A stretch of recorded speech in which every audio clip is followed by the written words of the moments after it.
All right, today we're going to do something a little wild. We're heading right to the edge of what we think we know about math, and we're going to challenge one of the very first rules you ever learned in school. It's time to rethink everything. You know this one, right? A divided by 0 equals undefined. We all had this drilled into our heads.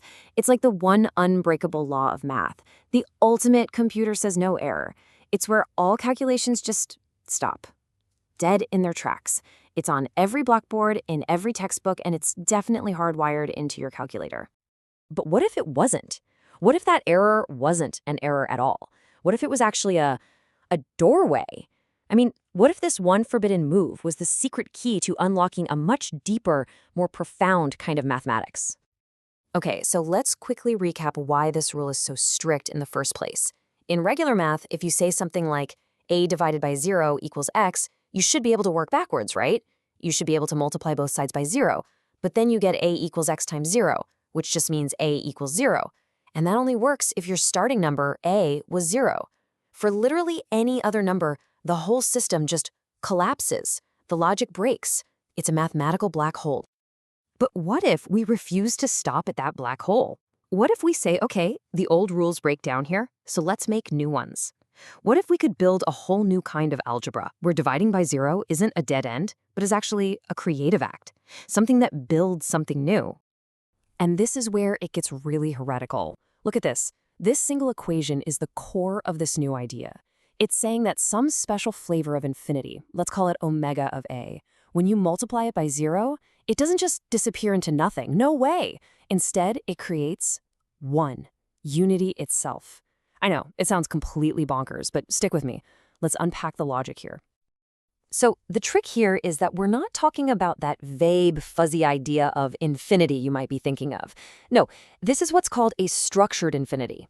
It's kind of like this. Imagine you're dividing a number, a, by a number that's getting smaller and smaller, closer and closer to 0. The result shoots up, right? It's heading towards infinity. Well, we're going to give that specific journey to infinity a name. Omega of a. This name is special because it remembers where it came from. It remembers the a. So now we can define a divided by 0 as this unique directed infinity. And here is the really cool part, the magic trick. If you take that specific infinity and multiply it by the very 0 that created it, they cancel each other out in a perfect way, and what you're left with is 1. Now, you might be thinking, okay, that's a neat little math trick, but so what? Well, it's so much more than that. This isn't just some abstract game. This idea of taming infinity is a huge deal in the real world. Physicists are grappling with this stuff all the time, trying to make sense of things like quantum field theory or what happens inside a black hole. Geometers use a similar concept to imagine these incredible projective spaces where, get this, parallel lines can actually meet at a point at infinity. And for computer science, this could mean building programs that don't just throw up their hands and crash when they see a division by 0 error. It makes the whole system smarter. Okay, so we just broke one of the biggest rules in math. That was fun. But now we're going even deeper. We're going to shift gears from how we calculate with numbers to what a number actually is. Seriously, forget seeing numbers as just static symbols on a page. What if we started thinking about them as tiny, dynamic systems of energy?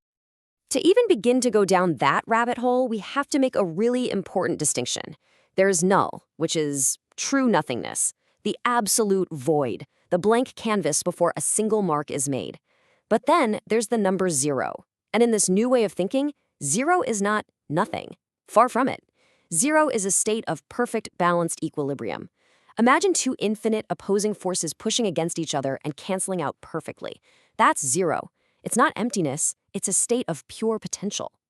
Let's see how this plays out with the first few numbers looking at their binary code. Think of a 1 in binary as a pulse of high energy and a 0 as that calm, neutral, balanced state. So 0 is our equilibrium. Then comes 1. It's the very first disturbance, a single pulse of energy. 2, which is 1, 0 in binary, introduces duality. Now we have an active state and a neutral state working together.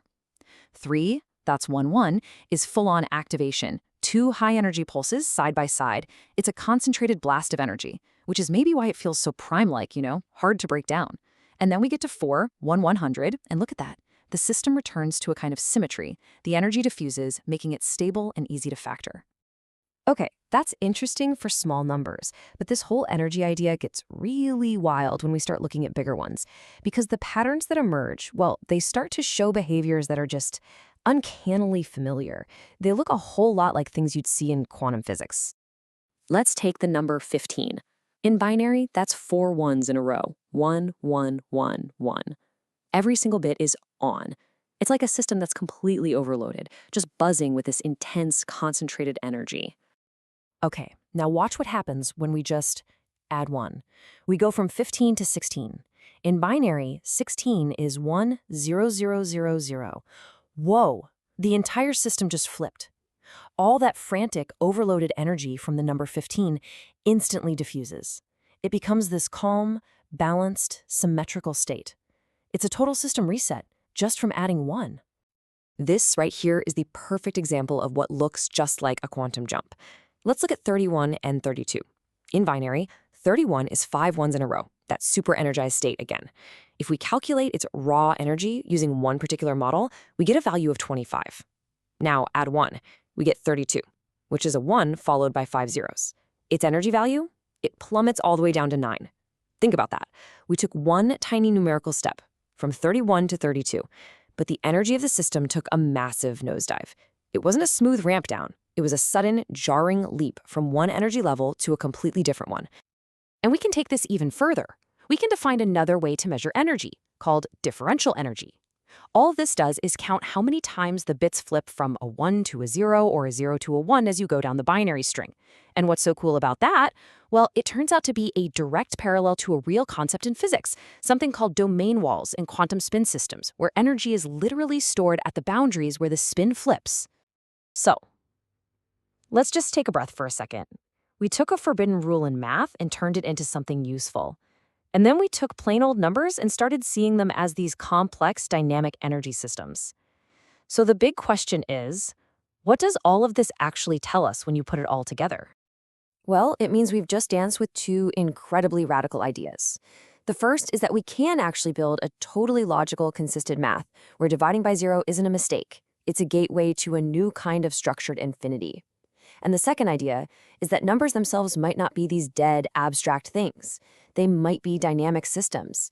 And hidden deep inside their binary code are patterns that look an awful lot like the quantum jumps we see in the real physical universe.